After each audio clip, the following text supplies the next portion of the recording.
श्री कृष्ण कहते हैं, ना हार चाहिए ना जीत चाहिए।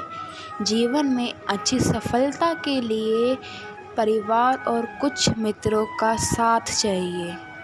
ऐसी ही एक भक्ति की कहानी लेकर आई हूँ मैं आपके पास एक बार फिर।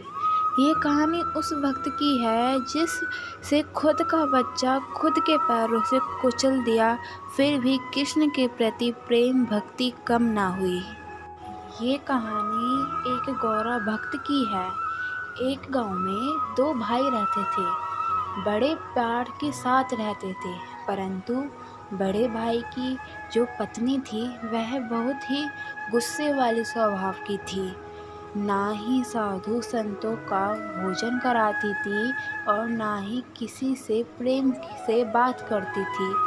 इधर उसका छोटा भाई गौरा बहुत साधु संतों की सेवा करता और बड़े आदर स्वभाव से उनका पूजा सत्कार करता। यह सब बातें उसकी भाभी को अच्छी नहीं लगती थी। एक दिन वह साधु महात्माओं को खाना खिलाने के लिए अपने घर लेकर आया, तो उसकी भाभी ने कहा, साधुओं को खाना तब मिलेगा उसके बदले में आप मुझे पैसे दोगे।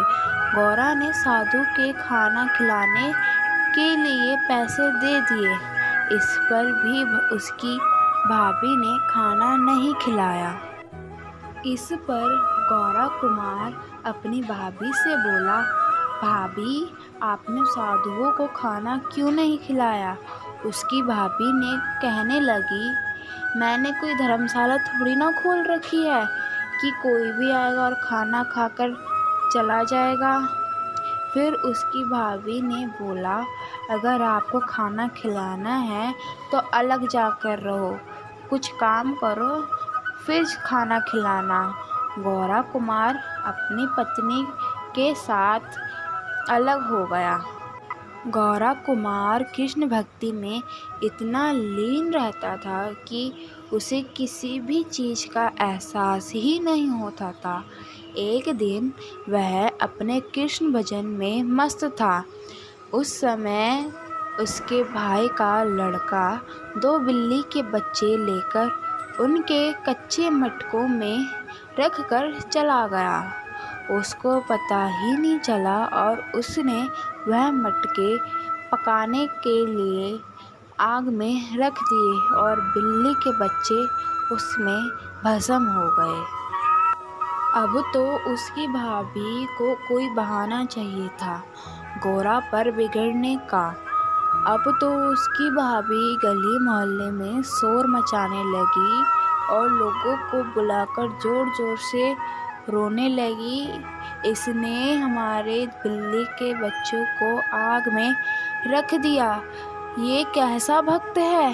इस पर भगवान को यह बर्दाश्त नहीं हुआ। भगवान ने अपनी लीला रचाई और पके हुए मटकों में से बिल्ली के बच्चे जिंदा ही वापस निकाल दिए।